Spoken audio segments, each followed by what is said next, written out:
शेतकरी मित्रांनो, तुम्ही या ठिकाणी गहू बघू शकता। तर हा गहू पेरल्या गेलाय 3 नोव्हेंबर रोजी आणि तुम्ही बघू शकता किती छान। आज 27 नोव्हेंबर आहे, म्हणजे आज हा 24 दिवसाचा झालेला गहू आहे। तुम्ही बघू शकता फुटवे अतिशय छान आहेत, वाढसुद्धा मस्त झालेली आहे। सिंगल पेरणी या ठिकाणी केलेली आहे आणि गेल्या 3 वर्षापासून हे शेतकरी जे आहेत ते गहू पेरतात। खूप छान। आता मोसंबीमध्ये आंतरपीक म्हणून गहू पेरण्यात आलेला आहे। अतिशय जबरदस्त फुटवे 24 दिवसामध्ये गावामध्ये झाले।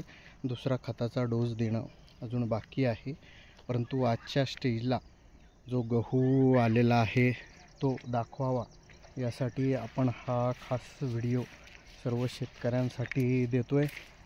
खूप छान असा हा गहू आहे, मालविया 510 नंबर। तर शेतकरी मित्रांनो, तुम्ही देखील जर हा गहू जो आहे तो जर पेरलेला असेल तर नक्की सांगा तुम्हाला कसा वाटला। इतर शेतकऱ्यांनाही या गव्हाबद्दल माहिती द्या आणि नक्की पेरा। खूप चांगलं उत्पादन शेतकऱ्यांना देतोय, त्यामुळे हा गहू जो आहे मालविया 510 नोवेल सीड्स, तर नक्की गहू पेरा। इतर शेतकऱ्यांना सुद्धा सांगा। धन्यवाद।